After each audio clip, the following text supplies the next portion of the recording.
Hello and welcome to the second episode of the Gem City Gridiron Podcast, Season 2. I am Scotch on the sidelines, your Deputy Commissioner, Dalton Van Pelt. With me, I have the commish, Zachary Stewart. How's it going, Zach? It's going good. It's always good to be the highest scoring team of the week, fellas. And as always, Zach is terrible with the verbal cues and, reducing the dead air. That's all right. We'll train him up good. And also joining us today, live and in person over the Zoom, that is, he's sitting next to me. Zach's on the Zoom. We have Christopher Lean. Thundertaker, doing stuff. Dead week. How did you do this week? To put it simply, I had a real Drew week.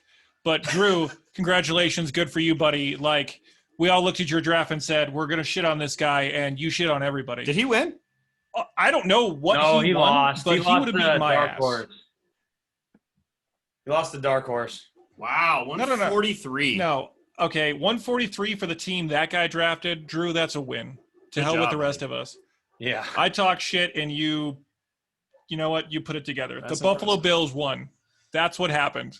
Ride that Buffalo Bill train. So, Zach, where would you like to start this podcast? Just talk about the games, just the games in general, the actual football.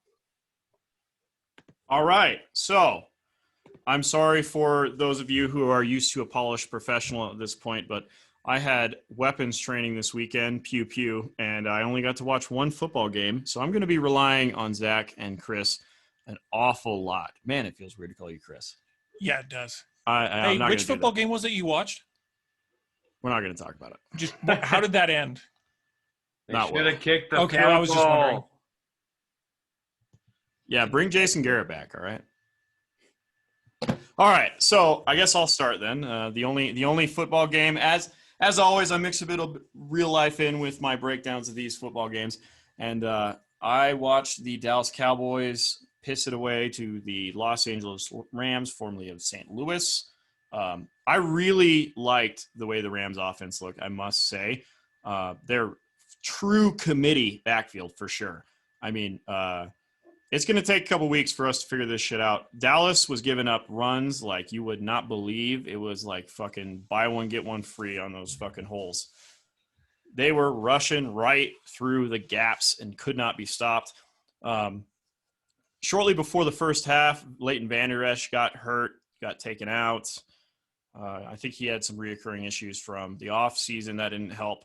And then later in the game, Blake Jarwin, the touted tight end who was a sleeper for a lot of people, he tore his ACL. So now we're relying on a guy who shares the same name as I do, Dalton Schultz. So Dallas lost. They had an opportunity to kick a field goal. Instead, they decided to go for it on 4th and 4, I believe, within 20. They passed it to CeeDee Lamb, and he got tackled right away. And then they didn't score again. Yeah, I should have kicked the field goal. All right. Yeah, they should have kicked the field goal. And I guess this would be a good time to touch on that pass interference call. I saw it, and I didn't think it was pass interference. I can understand a slight push-up, but me and Dalton were talking about this beforehand. I'm not a Cowboys fan, and anytime they lose, it's a win for me. But come on. I feel like they only got that because it was Jalen Ramsey. I don't think you call that in the fourth quarter. I think it's technically offensive pass interference, but there's so much contact most plays. I don't like the game ending there. He definitely sold it, Ramsey. Gave the little head nod. Definitely sold it, but I mean, I guess. Yeah, I think that was a soccer flop. It was incidental contact. He throws his arms up. It makes a difference, but Jalen Ramsey should be able to guard Gallup regardless. I don't even think Gallup needed to do that. He had him beat. He had him beat by at least a step and a half. He could have still just got it.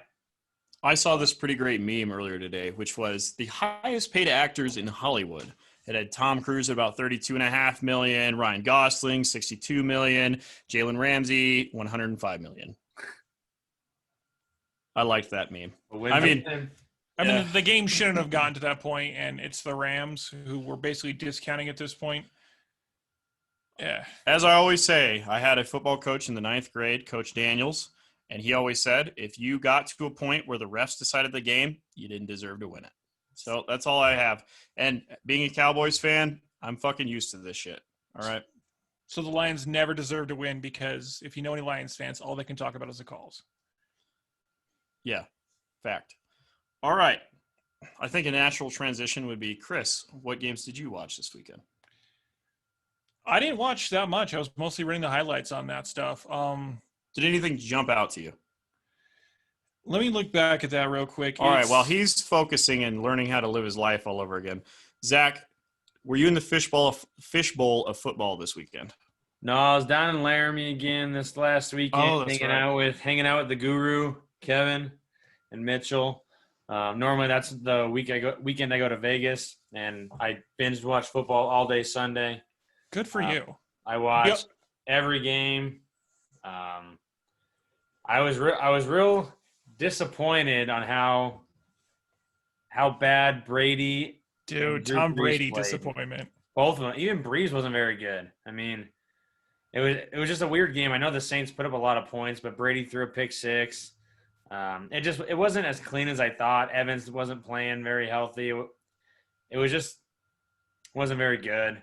The two 40-year-old quarterbacks, they both looked like they were playing like they were 80. Duking it out. Here's my question to you then. Is Brady too old and should have hung it up? Is he just a system quarterback, or is he in a new system and time will show us how good he's actually going to be? I mean, his arm looked fine. He threw it deep a few times. I mean, he looked fine that way. I think he's still trying to get Arian's system down. He did throw one really bad pass. That was the pick six. Outside the numbers, underthrew it, and behind, pick six all the way. I saw this one meme. It was like the glasses were fogged up, and they're like, I thought we got rid of Jameis. He threw 2 interceptions. Now, I will say I am not shocked at all that Tom did not have the greatest game. The last time we saw – what was that? Saints are good. That's true. And the last time we saw Tom Brady, he did not look like a top quarterback in the league. He looked more like a middle-of-the-pack guy. And Gronk looked old. Did he? Oh, yeah. Old and sluggish? He was a blocker. That's all he really was. He caught like 2 passes. I mean, he was old. He looked older than Brady. For me, I'll say there was a couple of things that did stand out to me that I was kind of surprised of, but I actually enjoyed. And that was the Packers. Aaron Rodgers seems to have heard everything everyone's been saying, and he said, fuck you. I'm Aaron goddamn Rodgers. I appreciate it. I got Devontae Adams. And Devontae Adams did the same thing. We'll see if it could be a repeat performance, but Aaron Rodgers, the guy that's famous for throwing to 8 different people, including a Dalton Van Pelt somehow, actually focused in on one target. They started doing some things, so I want to see where that goes. The other thing is I felt like there was a lot of there's a lot of rookie quarterbacks we're going to see in the second half of the season, personally. Looking at the Chargers, Tyrod Taylor, looks like he's just a placeholder like he's always been. I didn't see much from him at the Chargers. Yeah, they had beat the Bengals, but congratulations. And then Fitzmagic. I love Fitzmagic. Towards the end of last year, I thought about drafting him because of that. But how long before you think we see Tua? I'd say week 5 if they're 0-4, 0-5, yeah. Yeah, that's the only way. That's the only way? Yeah, it's the only way. All right, Zachary, go ahead and continue on your soliloquies. Oh, well, the Browns look bad.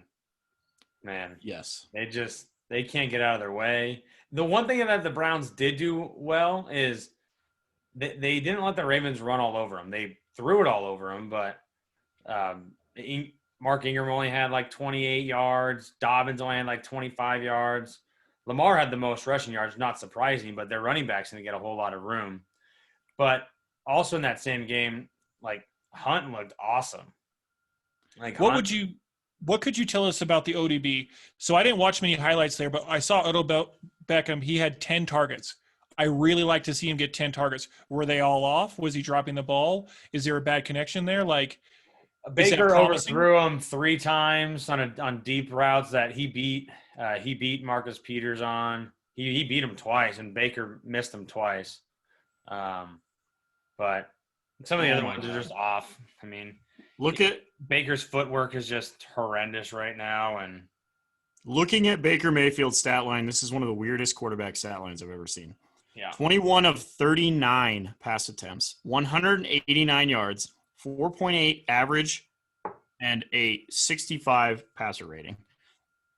He threw it 39 times for 189 yards. yeah. What the fuck? How did the Eagles tight end situation look? I know there's a contract dispute there. He wants to be paid more, but their backup tight end looks to be like their number one receiver. I think we all expected their top two target share to be their tight ends, but that seemed grossly over than predicted. I was right. Yeah. I mean, Goddard's talented. I mean, it's just I think the way it fell that week. I mean, they're both probably the two best like tight end tandem in the league. I mean, both What are a really weird good. statement. I don't think anything much of it. Like Ertz is going to have big games. Goddard's going to have big games. It doesn't surprise me. I was real bummed about Deshaun Jackson, honestly.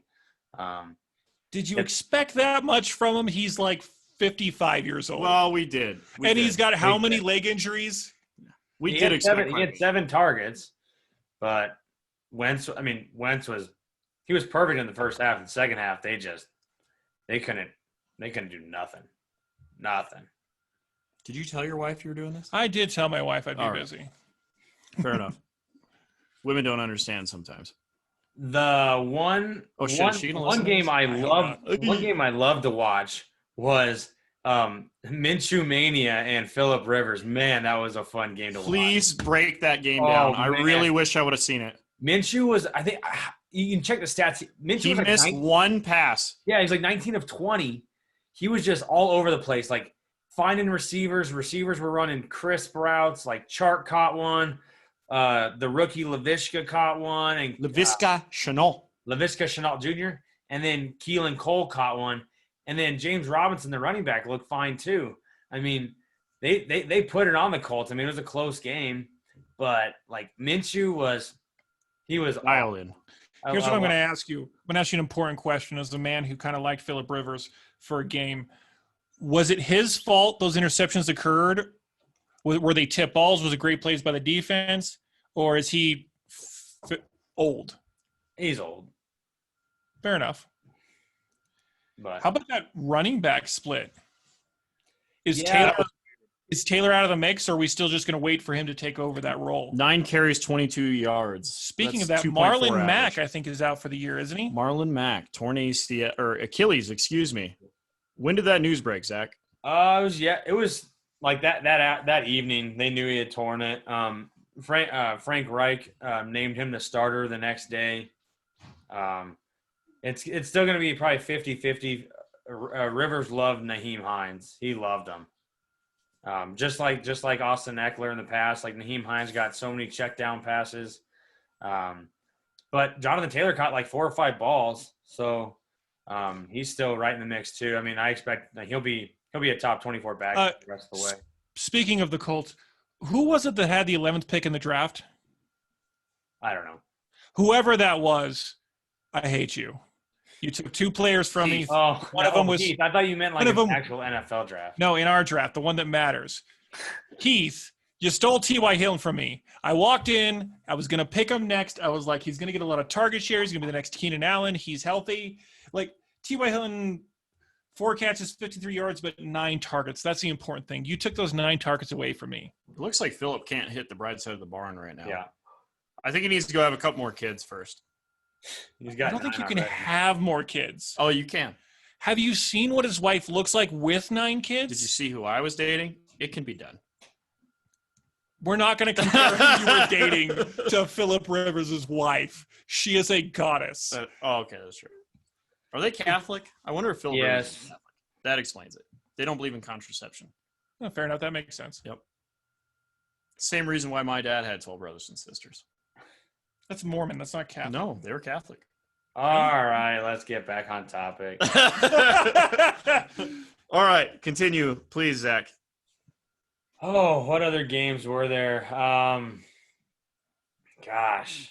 Lions blowing it and Trubisky throwing 3 touchdowns in the end. Did he just suddenly learn how to play, or the Lions normal Lions where they can't play in the fourth quarter. Trubisky got hot. I mean, we've seen it in the past. Trubisky's gotten hot. The Bills handled business. Oh, yeah, Bills handled business. I watched those highlights. That was not surprising. Josh whooped up all on the Jets.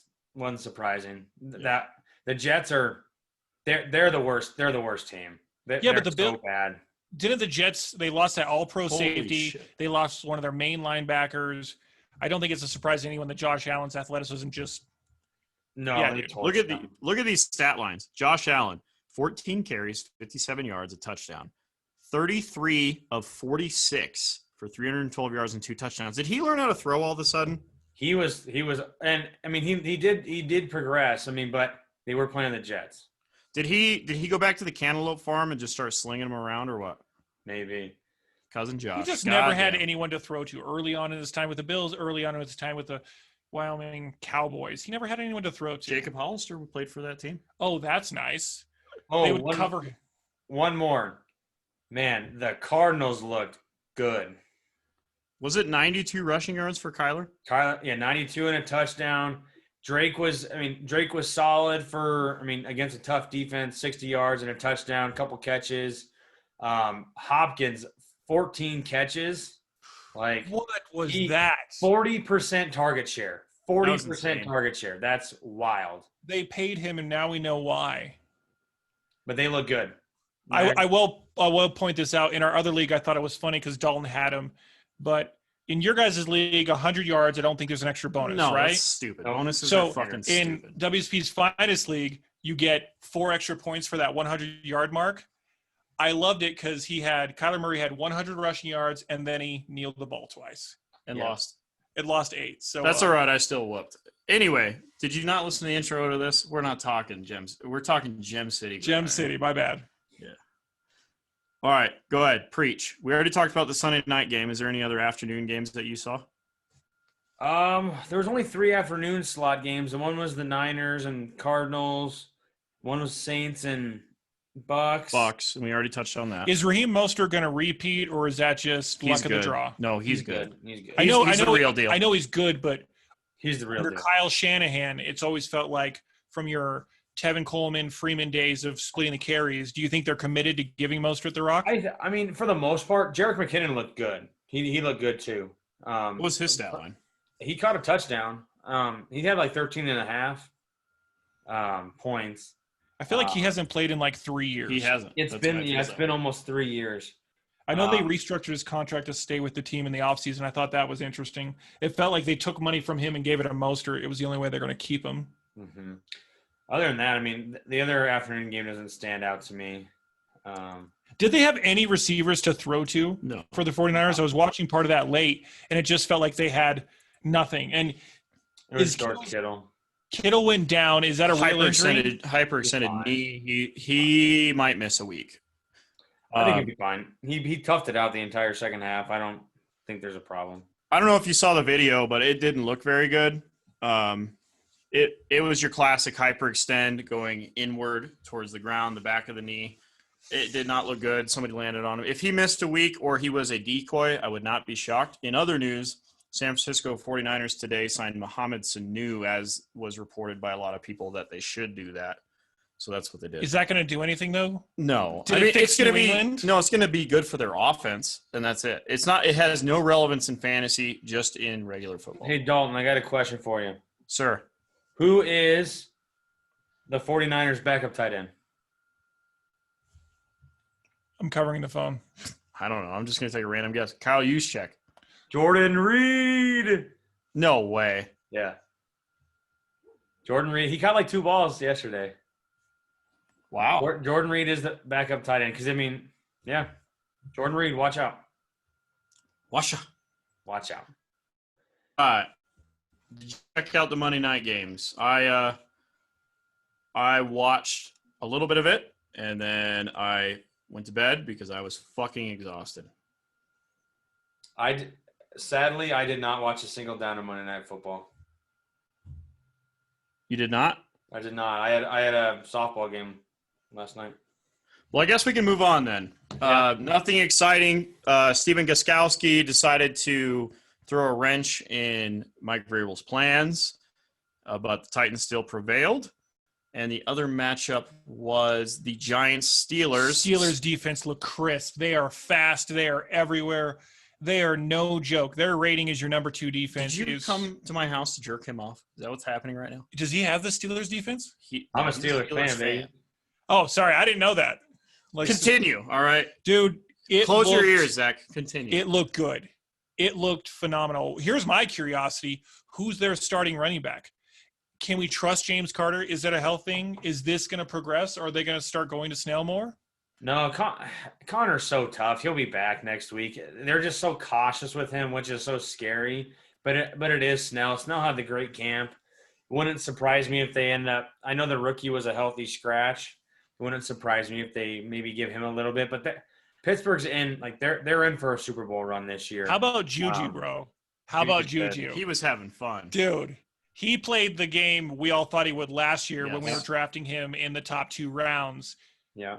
And he failed everybody who drafted him. God damn, it's good to have Ben back. Yeah.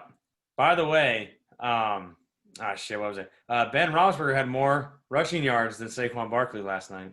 Jesus. When I looked, Saquon Barkley had like -6 yards on 7 carries. He had -8 on Is 8 he- carries when I checked. is Saquon there Barkley's rushing line last night, 15 carries for 6 yards. Oh, my God. He had a bunch of catches, but that's Oh, yeah. I mean, he salvaged his fantasy day at least. He probably had like 13 points, but he had 5 or 6 catches. But Oh, Pittsburgh, they're the real deal this year. you know what I wanted to touch on before we moved on? And none of us actually saw this game, but I watched the highlights. You know who looked really good? The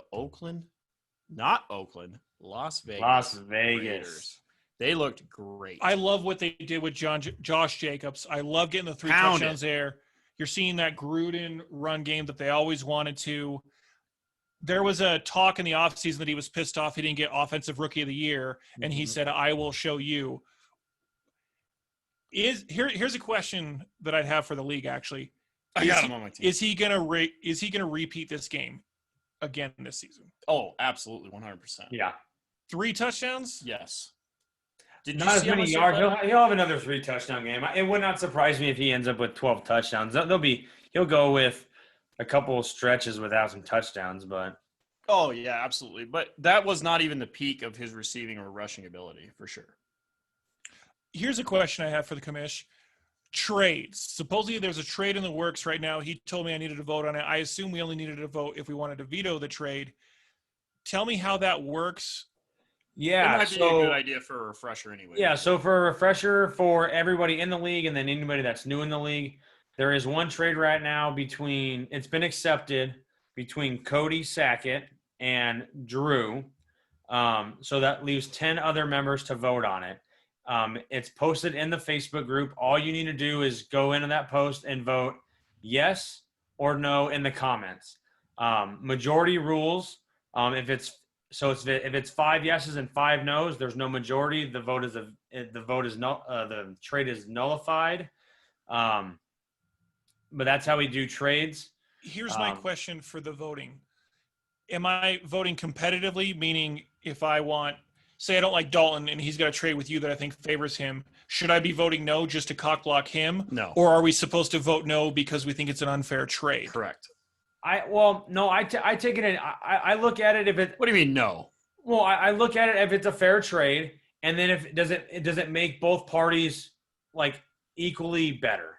Like I say because the trade I saw, for me, it looked even. I don't care. It's 2 Fringe 20, players. 30 fringe players. Sammy Watkins, he had that one game of the year where he's going to do good. Yeah, he'll probably have a couple more, but I don't want to get too big into my reasoning. People saw my votes. I voted no for it. He got in trouble last year. A little backstory. He really shouldn't be lobbying, which I'm not lobbying. I He's voted not gonna no. lobby. I voted no just based on my 2 criteria are if it's fair and if it's gonna potentially help both teams. So you can figure out which one that I did not agree with. well, yeah, it's pretty obvious. Drew drafted 4 backup running backs, Exactly. and he's trading one of his backups away for another wide receiver when Yeah, I don't know. I don't know how that dude scored 143 points, but congratulations. People can rail me, whatever. But I mean, that's the whole reason I voted no. He has no running back depth as is. I don't see how it helps this team to trade away one of his running backs. Fair enough. Let's end it there. So, Cool. Yeah, that's all I'm going to say. But yeah, just vote yes or no. It's 24 hours to make your vote. If not all votes are casted within 24 hours, the majority will still rule. I'm going to try to vote yes, by the way, because, yeah, whatever. That's Drew, fine. What do you I mean judged try? you in the draft. You would have beat my ass this week. Well done. Well, we probably should take a break there, fellas. All right, and at this time, we are probably about 25 minutes in. I'm not 100% sure. I set a timer. However, excuse me, I did it later on, and we don't have a clock on the Zoom. At this time, enjoy these tunes. We're going to take a break. We'll be right back with you. All right, we are back after that extended break. We used it wisely. Anyway, let's get a little more focus on this here podcast. We just ran about 18 minutes, 20 minutes or so. It's time for Sipping with the Sarge. We got Rocktown Distillery. I can't remember what I drank last time, but we got Rocktown Distillery, single barrel, 4-grain bourbon. I rode all the way to Little Rock, Arkansas to get this shit.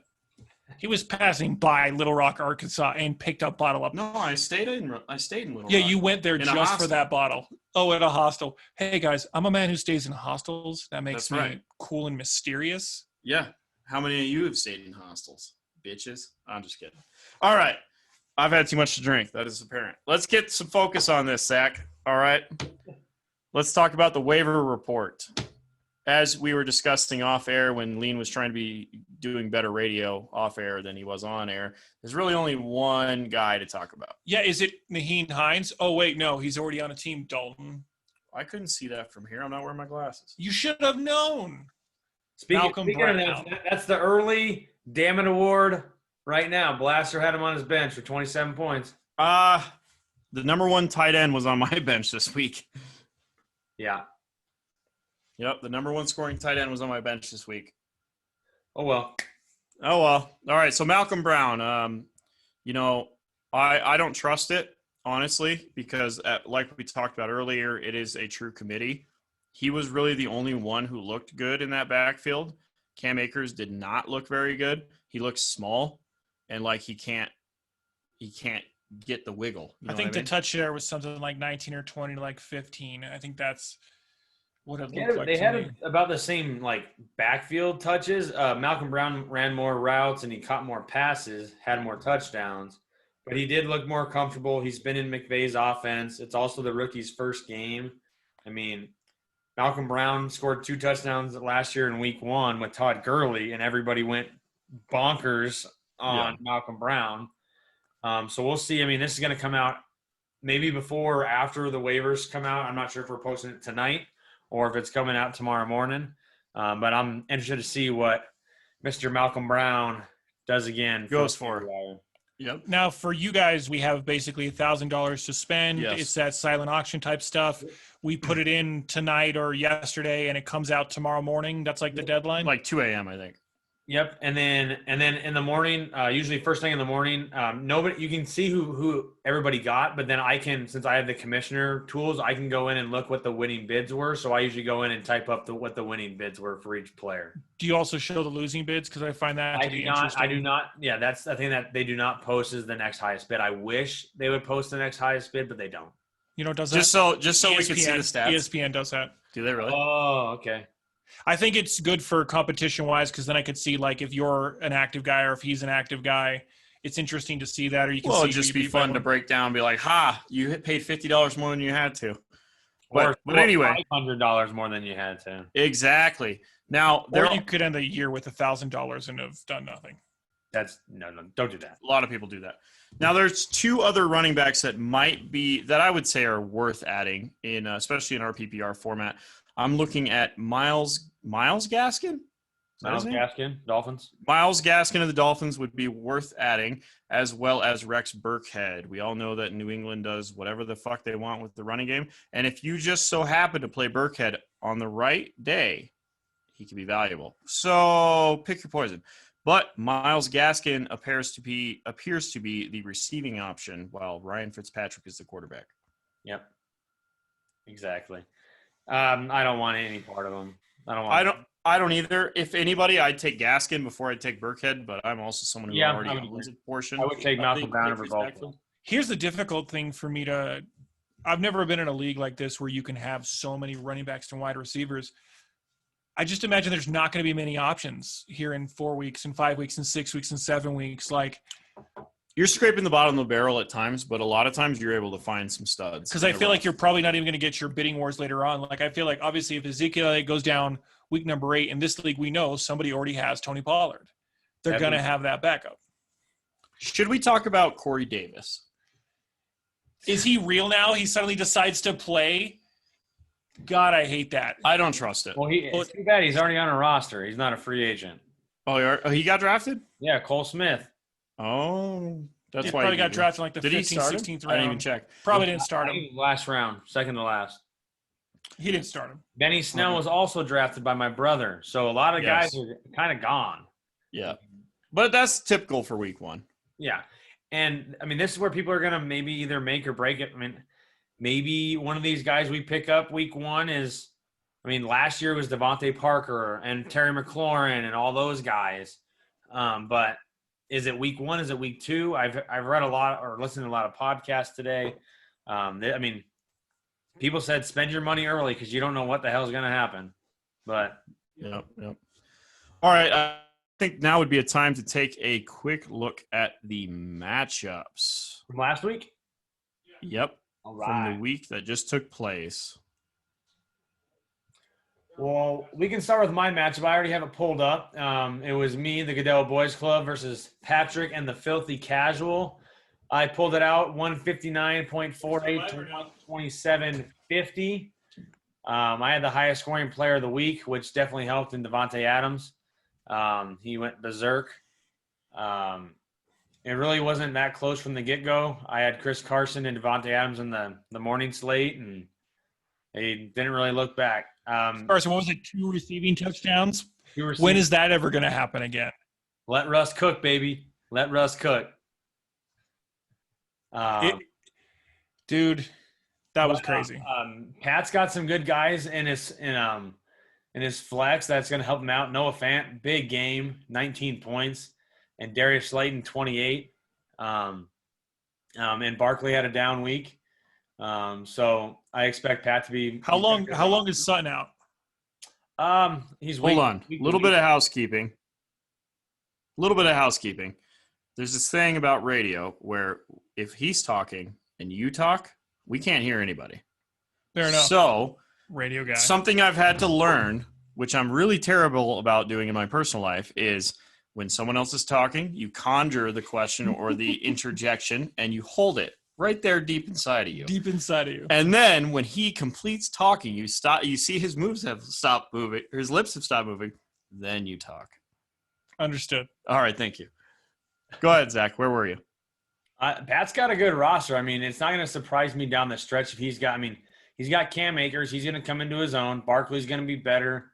Tyler Boyd with Joe Burrow coming down the stretch, he'll be better. He's got Godwin, Fant, Hunt, and Slayton are going to be interesting. And he also has James Robinson, the running back from Jacksonville. He's got Mostert. He's got Galladay. Galladay was out this week. He's going to have a heck of a year. I just got a lucky one to start the year. And we had talked about how Pat's team is insanely deep. Very good. He can sit Cam Akers on his bench for the next 4 or 5 weeks if he wants to and just roll Raheem out there. Yep. I don't know if Pat was afraid of the matchup or what, but I think probably chasing upside. Because I have a decent team. I mean, obviously, people want a gun for the commish, yeah, he can roll out Mostert, and he had Kenny Galladay. I was out. That makes a difference. He had to roll out Tyler Boyd or Darius Slayton. He's got a good roster. It's not. It's going to be a scary one later. Zach, would you mind looking up the splits for AJ Green and Tyler Boyd stats as I break down my matchup against Cole? Right. So the toilet rider, Cole Smith, He took me out 139 to 134. It was a very close matchup.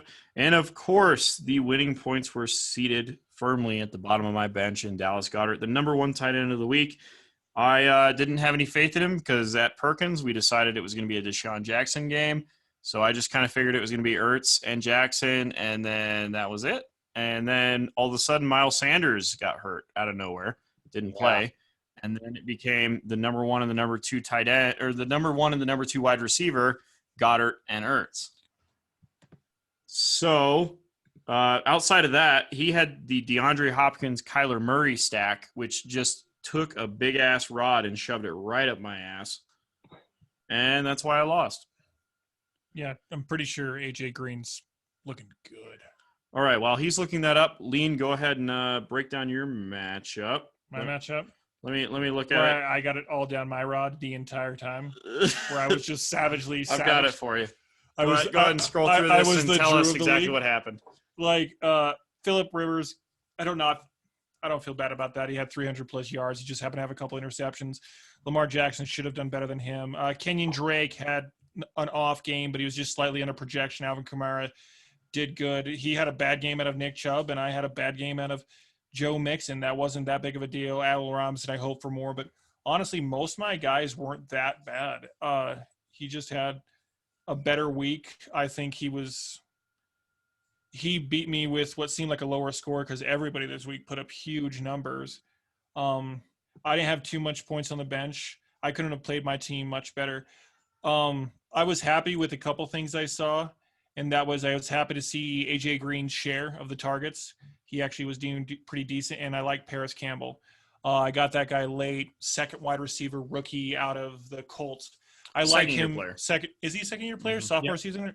Wasn't he hurt last year? No, I'm thinking Williams. No, he was hurt last year.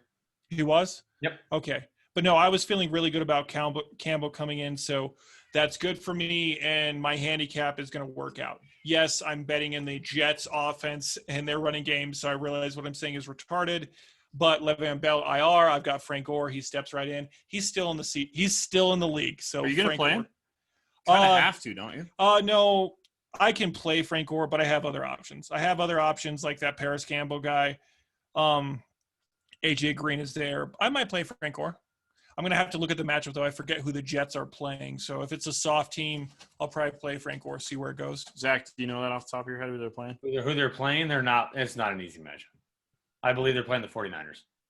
Yes, they are. They are playing the 49ers. Frank Gore's sitting on my bench this next week, guys. Riding all play the Frank Gore. Play Frank Gore. You're playing me. No, I'm good. All right, let's take a look at the next matchup. Zach, did you find that? I have those stats. Tyler Boyd here. I don't know like the target sharing thing, but Tyler Boyd 4 catches, 33 yards. What? Just use Pro Football Reference. What are you doing? What are we, a bunch of Neanderthals? Did you just interrupt him on the radio? I absolutely did. I'm just going towards the actual production. All right, send it. Oh, wait. Tyler Boyd, 4 for 33. And AJ Green, 5 for 51. So obviously you're getting like it's no surprise. Tyler Boyd is short and intermediate passes, playing out of the slot. But I think as long as Joe Burrow progresses, they're both going to be fine. They're both more like wide receiver 3s at this point, until we can see one of them step up. And they were in such a close game, so they weren't having to throw the ball so much. I think I agree there. By the way, target share, AJ Green had 9 versus Tyler Boyd's 5. So we'd have to see that, and you're betting in a rookie quarterback, so you're right. A lot of people consider the Chargers defense to be good. I'm not actually sure. It could have just been 2 bad teams playing it. Yeah. Burrow had a normal rookie quarterback, what you expect game, especially when you play for the Bengals. That's what happened. Off topic real fast. Joe Burrow, we didn't talk about this game. Joe Burrow, he deserves to be the number 1 pick. Like, he was all about it. Like, his first game was so much more stellar than some other first-round picks in the past few years. Like, he's going to be good. The dude's 32 years old. I mean, what do we expect? That Brandon Whedon? Yes. Rookie quarterback who has a giant beard. Yeah, the rookie quarterback with 4 kids and a receding He hairline. had like 3 redshirt freshman years with 2 different colleges. Yeah. Yes. Okay. All right. Let's see here. We got we talked about all of Blaster. our matchups. I'll talk about Dark Horse. Go ahead, get after it. Yeah, Dark Horse, second highest scoring team of the week. We talked about him. He beat Drew earlier. Drew put up a great 140, almost 144. Dark Horse he had some big games. He got the Watson Fuller stack, Adam Thielen, big game in garbage time, and just throwing all over the yard. And then obviously Zeke, and he could have even had a bigger game if Michael Gallup would have not come in and called for PI. Dark Horse, good team. He's got to figure out that second running back spot. He lost Marlon Mack.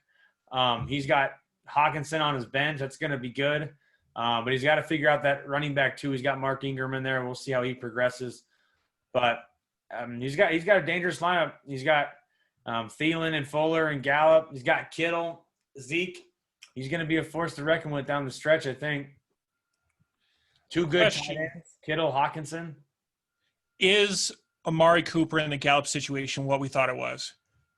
Where you could get Gallup 3-4 rounds later, Yeah. and you're getting similar value. From the stat line I saw early on, first 3 quarters, it felt like you were getting the same thing, but Amari Cooper brought it in the 4th quarter.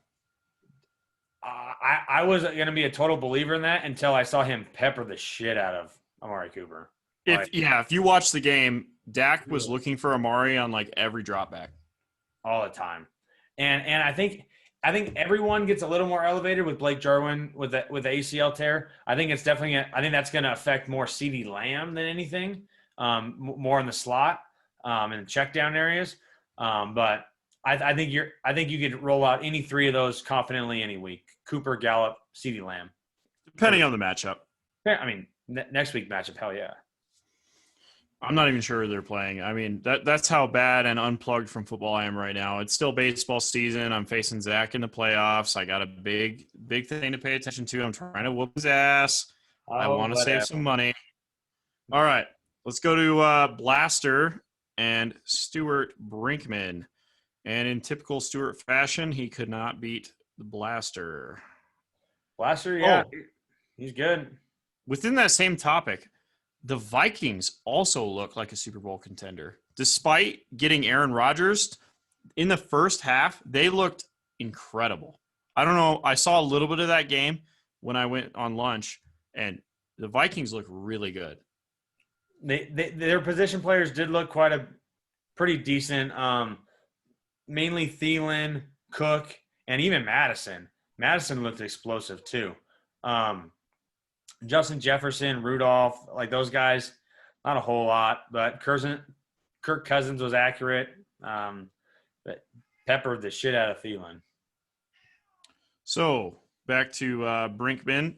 Melvin Gordon looked solid, 15 points, got saved with that touchdown. Dalvin Cook looks like the standard Dalvin Cook. Aaron Jones somehow ended up with 17 points after like splitting carries completely with Jamal Williams. Like it is a 2-headed backfield. It's not even close, but Aaron Jones still gets the goal line work. Free Aaron Jones. Then we got, Blaster started Robbie Anderson. That is ballsy. Well, he had Cortland Sutton. Oh, that's right. He did have Cortland Sutton, who was out. He was forced into playing Robbie Anderson. Yeah, and then Cortland Sutton went out at it was a couple minutes before kickoff, wasn't it? It was. Yeah. Yeah, so he had to make that choice early. Got 15. Oh, excuse me. Wow, that is terrible radio as well. Come on. Got 15 from the Saints defense. Ertz only had that 10 spot, and he was able to survive that Mark Andrews insane one-handed touchdown catch. I don't know if you saw that. You should check it out if you haven't. It's a hell of a touchdown. I don't know what my cat's doing. He's puking in the wall or something. Myra. Yep. All right. So the last matchup, Lean, you can take the floor. Go ahead and get your nut here. Get my nut there? Yep. Go ahead and break down a game. We'll see how this goes. This is going to be Heath versus Cody. That's Jubal Sackett. Is Heath the cunt that started stealing Eckler from me and T.Y. Hilton from me? Yes. Heath, I'm sad you won. Fuck you. Big game and a Russell Wilson. I don't think Russell Wilson threw a touchdown to Lockett or Metcalf, did he? No, he threw one to Metcalf. He did throw one to Metcalf? Either way, you see. I had 3 of them. I had 2 from Carson and 1 from Metcalf. Fair enough. You wrote things that are not going to happen. Okay. Austin Eckler performed less than what he should have. I still would have drafted him right there. Nothing. Sonny Michel, New England, who we got. You both had, dude, Juju. Good for you. I love to see Juju putting in work there. I expect Hollywood Brown to do more work. I like him. Christian McCaffrey did what Christian McCaffrey does, even in an off game that we don't talk about. You're talking putting up 28 points. Tyreek Hill is such a hard one. For me, he's a top tier wide receiver, but you're going to have that big and little game. I think he has a lot more of those 10 to 20 games than he does of those 1 to 5 games, but that could also win you your league. Broncos Saints defense just got nothing, but defenses in this league don't seem to score too much based on the scoring options there. No. Neither one really left much on the bench except for Sammy Watkins. Who? Okay, for the record, let me just point. I'm just going to bring this up here. Okay, any given Sunday, you try to give me Sammy Watkins and some other crap receiver I don't even know the name of, who had an okay week 1. Yeah, Anthony Miller. You wrote them high. They put up good points, and you try to give me them for Joe Mixon. No, sir. No. Okay? I am not Drew. Drew, again, you beat my ass, so I shouldn't talk shit, but I am not Drew. Top 10 Mixon versus them. I don't care if Sammy Watkins does it every week. You're not going to get Joe Mixon out of me for that. I'll reap that later, but no. I'm not that week 1 new guy that you're just going to, hey, these guys are really good. Look at their point spread. Anyways, overall, it was a cool game to watch. 122, 116. Neither one of them should feel bad. I think we're going to see a lot more scores within that 120, 130 bracket than we are those freak 140, 160 games we saw this week. Hey, going into that, looking at Heath's roster, he was forced into playing somebody that probably wouldn't have played. He played Alan Lazard, who scored 18 points because Miles Sanders was out, so he had to move Sonny Michel into his running back 2 spot, and he throws in Alan Lazard, who goes for 63 yards, a touchdown, and 19 rushing yards. So I mean, it's kind of getting forced, like. Robbie Anderson got thrown into a lineup because of Cortland Sutton. Alan Lazard gets thrown in because of Miles Sanders being out. I mean, kudos to those guys throwing in the right guys and being able to pay attention and get everything fixed up. He played him over Brandon Cooks, Alshon Jeffrey, and Chase Edmonds. Wow. He played that guy over those guys. Had he played any one of those other guys, he would have lost. He is either dumb lucky or a wizard. Wow, or a Lazard. Like, that's impressive. And as someone who owned 2 different Packers wide receivers last year that weren't Devontae Adams, I hate playing that game. So good on you, bro. Give me some Alan Lazard, man. No. Dude, I don't think he's going to do that ever again. No. He's good. No. You want a board bet? You want to put a board bet? Yeah, let's do it. What do you you want, think? MVS? I don't want either of them. I'm thinking Alan Lazard will not be a top 35 wide receiver. Oh God, I thought you liked MVS. That's why I thought you wanted. No. Oh I don't like any of those guys. man, I don't want that bet. Never mind. Come on. What would you like? 35 is pretty high. Where would you like it then? 40? I'll do 40. You'll do 40? Yeah. Alan Lazard will not be a top 40 wide receiver. Alan Lazard will be a top 40 receiver. Put it on the board. Put it on the board. All right. Yeah, we stole that. It's cheesy as fuck. Yeah, that was stolen. That was Okay. cheesy. But good for you guys. All right. Let's move on to the preview of week 2. We are running a little long. It's time to do that. We still got to get it to an interview with Mr. Christopher Lean. So we will do the week 2 preview, and then we will follow that up with an interview of Chris Lean. And I've been drinking, so we're going to have some pretty great questions. Zach, go ahead and take the lead.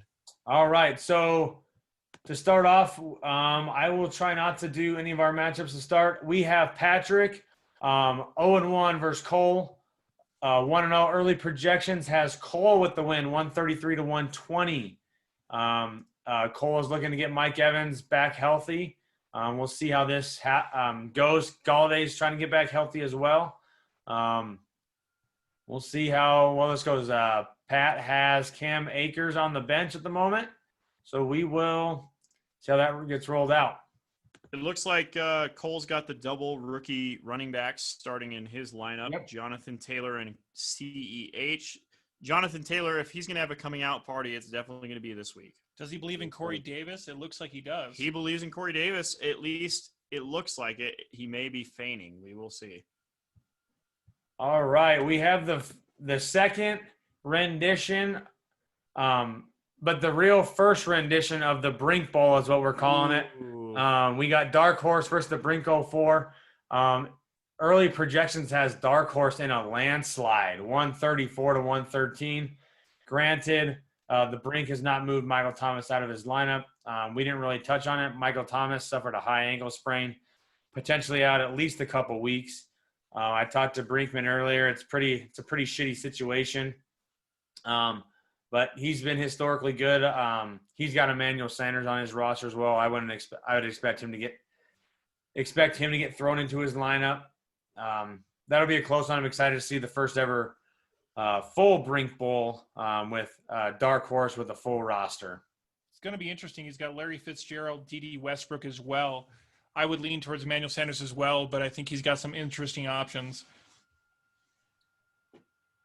All right, let's see. We got Blaster and Any Given Sunday, the two Codys. Early projections have Any Given Sunday with a slight margin of victory, 133 and some change to almost 128. We will see if Blaster opt out for Harambe, keeps riding Robbie Anderson against that horrendous Tampa Bay secondary. And see if Cortland Sutton gets back in. It looks like Sackett has given up on James Conner. He is riding his bench at the moment. Wow, that's huge. He's also questionable at the moment. Very questionable, yeah. On a good note, he loves Sammy Watkins so much he is starting him this week. Oh, wait, he's not. He's not. Interesting move there. Exactly. All right. All right. We have next. We've got the.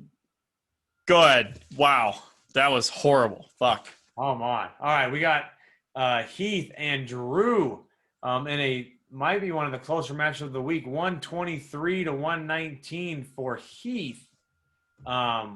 We will see. Let's see if he can ride Alan Lazard again and the Packers against that horrendous Detroit defense. He's got him in his lineup at this moment. We'll see how that trade turns out for Drew and Sackett. That might change their lineups. We will just have to wait and see. Okay. That moves us on to Zach, your matchup against Lean. Yep. This would be your guys' opportunity to talk some shit since we just happened to be on the air together. I went 0-1. I got my ass kicked.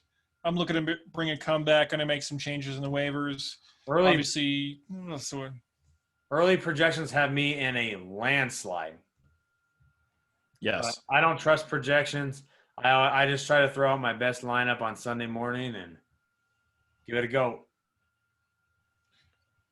I like the Hayden Hurst and Tyler Higbee. I had them both ranked relatively close to each other. And here, but that's projections. I expected Everett to get a little bit more love there. Everett I got some flex love that I got to fuck with. If I could just come back and put something decent. Drew, I'm just trying to beat you this week. Again, I have no room to talk shit on you because, well, my team did garbage. But ride that Buffalo Bills. Now, just so you know, we don't play points for. It's matchups. Oh, I get that. Okay. I understand that. You want to feel good about yourself. I don't want to be last. There's a level of shame to that, okay? Yeah, if you're last, you're last. That's not how to say it. I don't know if I was. I think I was. Probably. What did you score, 95? Yes, he was the lowest scoring team last week. So that was me. Just trying to bring it back. Man. Let's break down my game. Yep, here we go.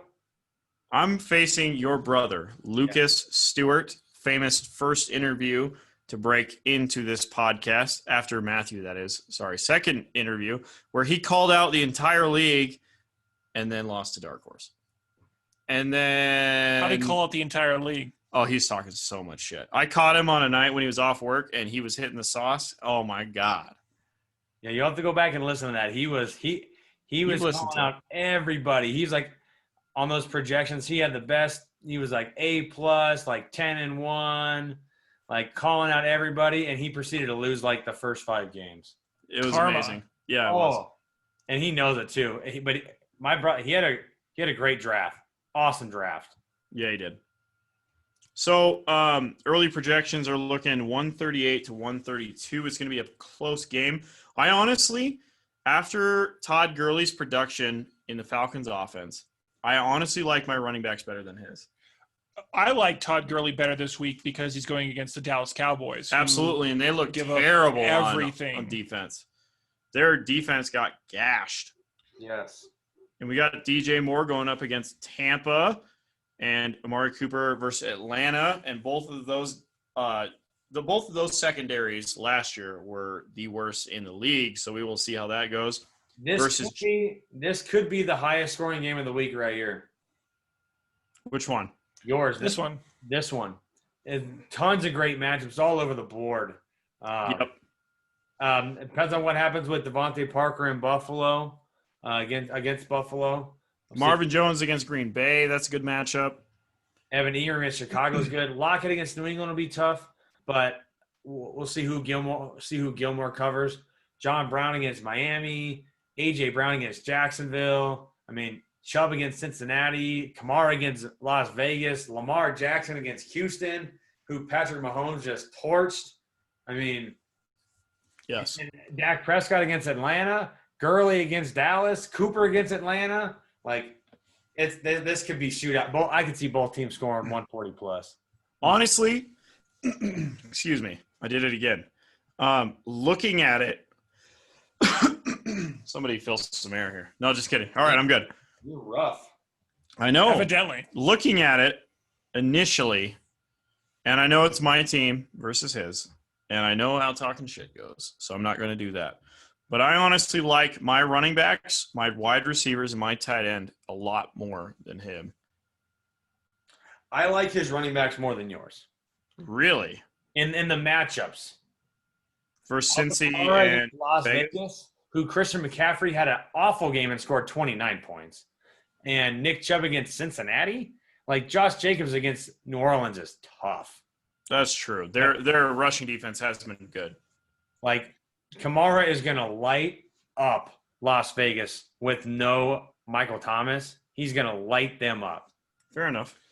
You're underscoring Nick Chubb. He had one bad week. I didn't like Nick Chubb in my top 13 running backs on the board, but I still felt like Nick Chubb is going to put up way more than he did last week most games. And Josh Jacobs is going to have regression. You cannot do that game every week, let alone 2 weeks in a row. And he's right. Against New Orleans, they're just too smart of a team to allow that to happen. Todd Gurley, I like him more, like you do, but it's going to be interesting to see. All right, and with that, we're going to take a short break to regroup, and following this, there will be an interview with Christopher Patrick Lean.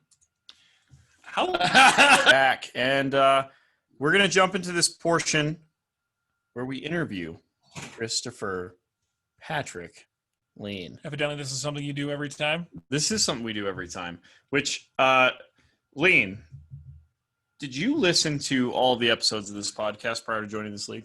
I listened to a couple different episodes of this podcast prior to joining this league. Actually, more than a couple different episodes. You went to so many efforts on them. I could tell it took you quite a few takes. I appreciate the effort, though. That is very true. I'd say on average, I would spend between 4 and 6 hours a week to produce this podcast on my own. And now with the co-host, it's just become kind of like a ramble session, and it makes it so much easier to prepare, because I was dissecting all of the stats by myself. I was looking at all the matchups. I was talking to myself in a room with just my cat. How much better is it going to look when you don't use a camera from the 1980s? I feel like this camera came from Windows 95. Well, it's a good thing you guys don't have to look at my bald head right now, so that's all right. Oh, it's shiny. Now, before we go into any further interview, Zach, I have a proposition for you. Shoot.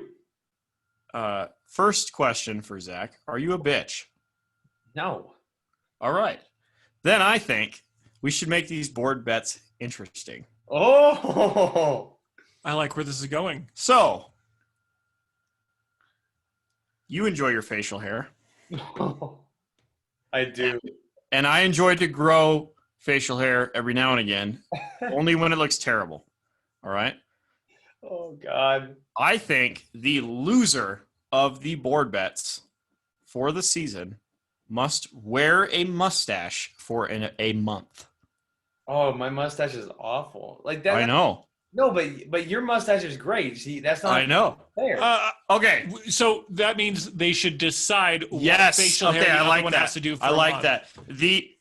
The loser gets their facial hair decided for them for a month. Ooh, a month is a long time with where I work. Yeah, Oh, see, you mean when it was a preferential Hold on. facial hair to you, when it was a facial hair you liked, you were okay with 30 days. But when it's one, okay, that's interesting. That's You know all what, right, Lane? Dalton, we'll discuss this off the podcast. And No, we're not going to discuss this off the podcast because we always skirt these responsibilities. You know No, what? We'll talk about it next week. You know what my question was? Are you a bitch? You know what I'm not? A bitch. So the loser will have their facial hair decided for them for 30 days. Sure. Deal. It's done. you know you're getting a mustache. You just going to be inventive for this guy. Yes, exactly. I want to see you grow a full beard, and I you're can't. saying, oh fuck, my work won't let me grow a beard. It's cool. I know his boss. He's cool with it. I want to make you It's grow gonna your look hair out. terrible. How about that? Oh, that is way worse. That is way worse. How about that? You have to grow your hair out for like, And my beard? or just your hair. Okay. For a month. Oh, God, that's going to look terrible. It's going to be good.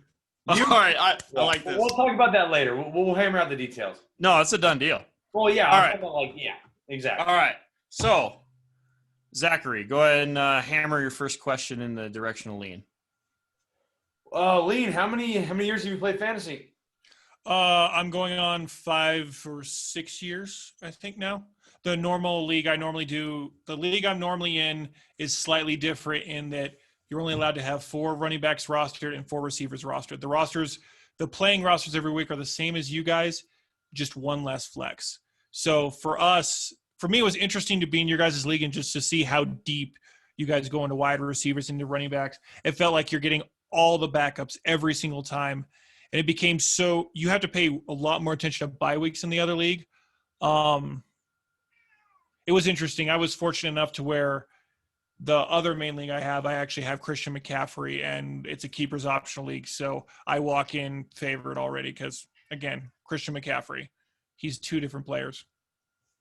Now, when he says the league he's used to and he describes that, when he Mouse. says it is so different. It is night and day. You know what they have? Standards on their goddamn playoffs, you Mickey Mouse son of a bitch. Not 2/3 of the league make the goddamn playoffs. That was something he told me, and I was like, what?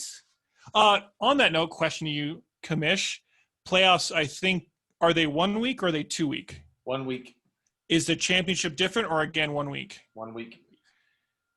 I bet you guys have some crazy upsets. Oh man, Yeah. we had our first 8 beat the 1 seed last year. In round 1. Really? Yep. We've never had a number 1 seed win the whole thing. No, Did Zach has been the 1 seed. He's won. No. No, we've never had the triple crown. We've never had a 1 seed win. No, Sackett was 12-2 that year. Matthew Henderson, I know you're listening to this. Please whisper your knowledge to us. No, I have it right here. I had the Google Doc up. All right. Moving on. So, I'll pull it up. Christopher Lean, what was the very first football game you can remember from memory where you got hooked?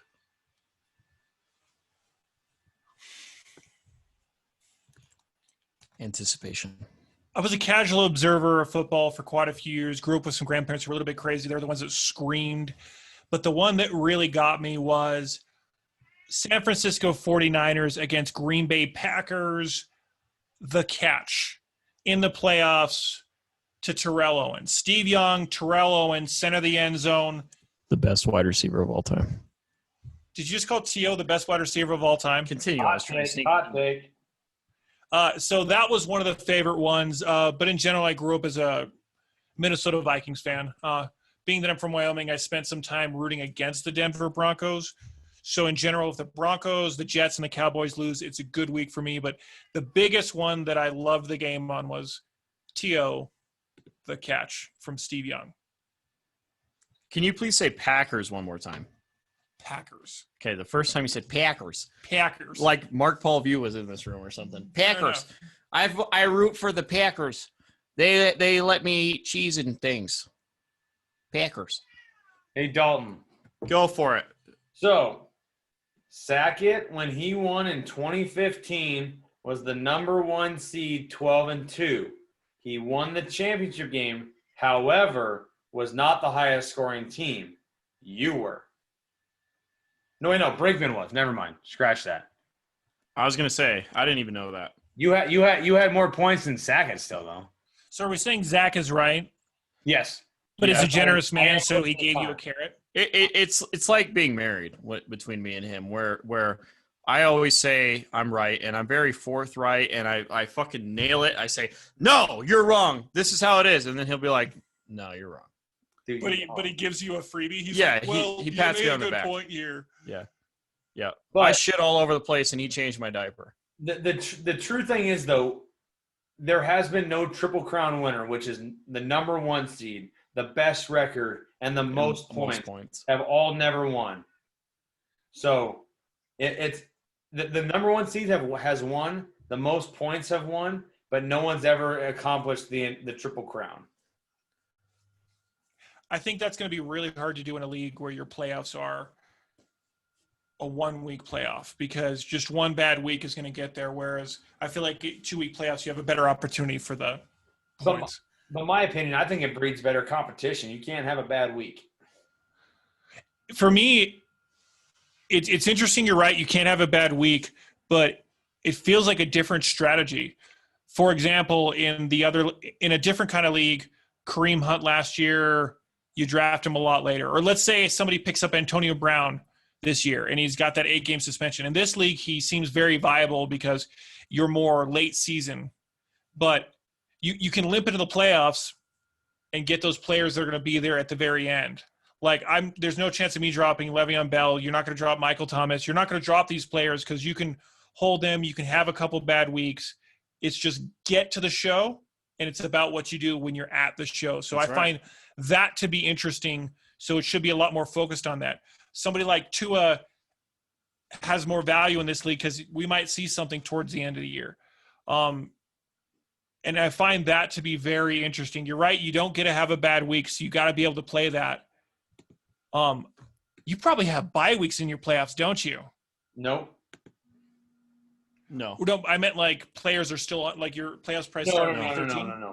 No. No? Week Okay. 14's the first week of the playoffs. Is it championship week 17? 16. 14, 15, 16, 18. Okay, I was gonna say week 17. That'll mess you up. Math is hard. Like, All right. Lean, where is the most interesting place you have traveled?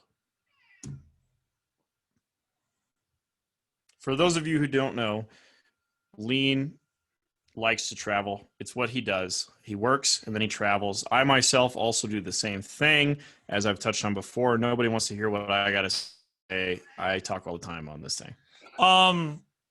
the current winner for me was Cairo, Egypt last December. Wife found a cheap plane ticket, $550. She said, should I buy it? I said, fuck it, why not? We go to Cairo, Egypt. We had a short layover in Munich, Germany. We did the classics. We saw the Egyptian pyramids at Giza. We went to the museum, saw the mummy room, went to King Tut's little thing. The mummy room had some actual mummies sitting there. You're not supposed to take pictures, but yeah, I was Snapchatting some shit, doing some stuff, not a big deal. We went down to Luxor, otherwise known as Thebes, whatever they want to call it. We saw the Valley of the Kings, Valley of the Queens, did all that stuff. For any that are interested, it's an amazing trip. It's cool.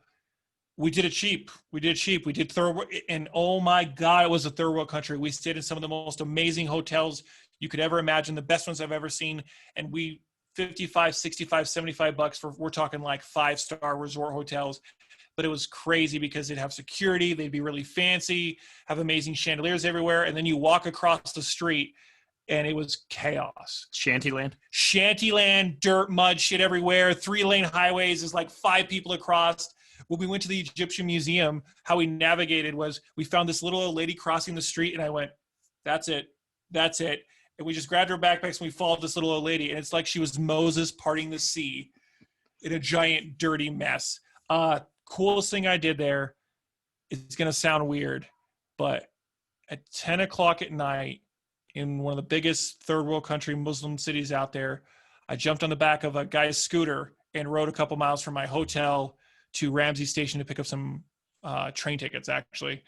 It was fucking crazy. I'm normally pretty safe about motorcycles, wear all the gear all the time. And I was on the back of this little scooter with a guy by the name of Mustafa who did not speak any English.